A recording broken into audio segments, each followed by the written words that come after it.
நம்ம தமிழ்நாட்டில் Christmas செலிப்ரேஷன்னாலே Christmas தாத்தாவும் கிஃப்ட்ஸ் வந்தாங்க.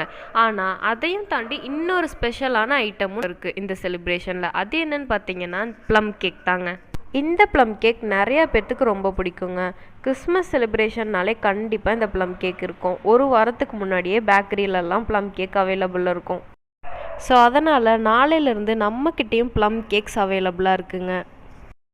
ப்ளம் கேக்னாலே ரம்மு ஒயின் அந்த மாதிரியான ஆல்கஹால்ஸில் சோக் பண்ணி தாங்க செய்வாங்க பேக்கரிஸ்லலாம். ஆனால் நம்மளோட ப்ளம் கேக்ஸில் வந்து ஆல்கஹால்ஸ் யூஸ் பண்ணுறது கிடையாதுங்க. இது ஒரு நான் ஆல்கஹாலிக் ப்ளம் கேக்.